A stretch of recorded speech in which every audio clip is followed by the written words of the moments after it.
आज का पहला प्रश्न है, कौन सा कारक मृदा निर्माण में सहयोगी नहीं है?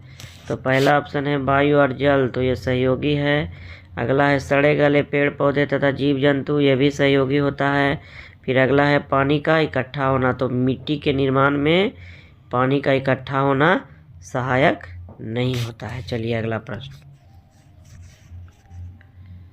अगला कह रहा है कि मानव सर्वाधिक उपयोग में लाता है कौन सा जल को? तो पहला ऑप्शन है भौम जल, दूसरा है महासागरीय जल और तीसरा है पृष्ठीय जल। तो इन तीनों में से किस जल को सर्वाधिक उपयोग में लाते हैं हम लोग? पृष्ठीय जल को। ठीक है, चलिए अगला प्रश्न। अगला है घाना पक्षी विहार स्थित है। घाना पक्षी विहार कहाँ स्थित है? तो ये जो है अपना तीनों ऑप्शन में से राजस्थान में स्थित है। घाना पक्षी विहार राजस्थान। ठीक है, चलिए अगला प्रश्न। अगला प्रश्न कह रहा है जो सीमित स्थानों पर उपलब्ध होते हैं, मतलब कुछ खास प्लेस पे जो उपलब्ध होते हैं, उसको बोलते हैं दुर्लभ संसाधन। ठीक है, और जो आसानी से उपलब्ध होगा अर्थात हर जगह उपलब्ध होगा लगभग, तो उसको बोलते हैं सुलभ संसाधन। ठीक है, ये हो गया दुर्लभ संसाधन और ये हो गया सुलभ संसाधन। जो हर जगह उपलब्ध होगा उसको बोलेंगे सुलभ संसाधन, और जो सीमित स्थान पे उपलब्ध रहेगा उसको बोलेंगे दुर्लभ संसाधन। ठीक है, चलिए अगला प्रश्न। अगला प्रश्न बोल रहा है मरुस्थलीय मिट्टी पाई जाती है। पहला है मेघालय में, फिर है तमिलनाडु में या राजस्थान में। तो मरुस्थलीय मिट्टी कहाँ पाया जाता है? राजस्थान में पाया जाता है। ठीक है, फिर अगला प्रश्न हम लोग चलते हैं। अगला प्रश्न कह रहा है कि घर की भिन्न भिन्न विद्युत लाइनें जोड़ी जाती है। तो ये घर में जो विद्युत की लाइन होती है, जो हम लोग के यहाँ घर में जो तार होता है उसको जोड़ा जाता है, तो वो जो होता है समांतर में जोड़ा जाता है। ठीक है, समानांतर में जोड़ा जाता है। ठीक है, याद रखिएगा इसको। चलिए अगला प्रश्न। अगला प्रश्न है उपकरण जो विद्युत धारा की उपस्थिति पता लगाने के लिए उपयोग होता है। तो इसका क्या आंसर हो जाएगा? इसका हो जाएगा गैल्वेनोमीटर। ठीक है, गैल्वेनोमीटर से ही विद्युत धारा की उपस्थिति के बारे में हमको जानकारी मिलती है। ठीक है, चलिए अगला प्रश्न। अगला प्रश्न है सौर ऊर्जा का स्रोत क्या है? तो सौर ऊर्जा का स्रोत जो है नाभिकीय संलयन है। ठीक है, नाभिकीय संलयन है। ठीक, चलिए अगला प्रश्न।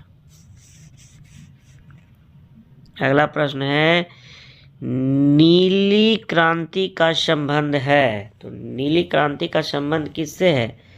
तो ये मछली उत्पादन से है। ठीक है, याद रखिएगा मछली उत्पादन से है। चलिए अगला प्रश्न। अगला प्रश्न है जीवाश्म ईंधन है। जीवाश्म ईंधन इसमें से कौन है? पहला ऑप्शन दिया है जल नहीं है, वायु नहीं होगा। जीवाश्म ईंधन हम लोग कोयला को ही बोलते हैं। ठीक है, ये कोयला हो जीवाश्म ईंधन का उदाहरण है। ठीक है, चलिए अगला प्रश्न। अगला प्रश्न है भारत के सूती वस्त्र की राजधानी किसको बोला जाता है? तो सूती वस्त्र का राजधानी किसको बोला जाता है? मुंबई को बोला जाता है। ठीक है, चलिए अगला प्रश्न।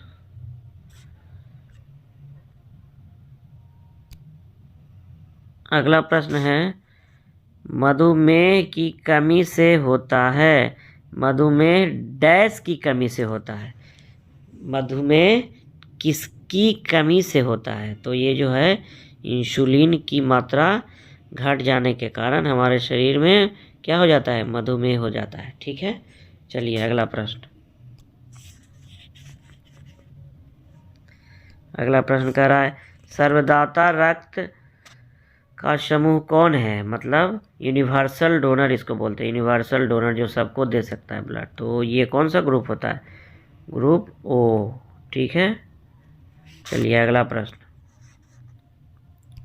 अगला कह रहा है सार्वभौम स्वीकारता रक्त समूह है, जिसको कोई भी ब्लड दे सकते हैं, कोई भी ग्रुप वाले, तो वो किसको बोला जाता है? AB को बोला जाता है। ठीक है, AB को याद रखिएगा, एक्सेप्टर बोलते हैं इसको। चलिए अगला है, शुद्ध जल का pH मान क्या है? तो शुद्ध जल का pH मान क्या होता है? 7 होता है। ठीक है, शुद्ध जल का pH मान कितना होता है? 7 होता है। जिसका pH मान 7 होता है वो क्या होता है? उदासीन होता है। ठीक ना, उदासीन होता है। और जिसका 7 से अधिक होते चला जाएगा तो वो हो जाएगा, वो क्या हो जाएगा? वो क्षारीय हो जाता है। 7 से अधिक जिसका हो जाएगा, और जो 7 से कम होगा जिसका pH मान, तो वो अम्लीय हो जाता है। ठीक है, अम्लीय हो जाता है, याद रखिएगा। ठीक है, चलिए अगला कह रहा है, सोलर कुकर में कौन सा दर्पण उपयोग होता है? सोलर कुकर में किस दर्पण का उपयोग किया जाता है? तो वो जो होता है अवतल का होता है। ठीक है, याद रखिएगा इसको, अवतल का होता है। चलिए अगला प्रश्न चलते हैं हम लोग, और यही लास्ट था। चलिए अगला वीडियो में हम और कुछ प्रश्न लेकर आएंगे।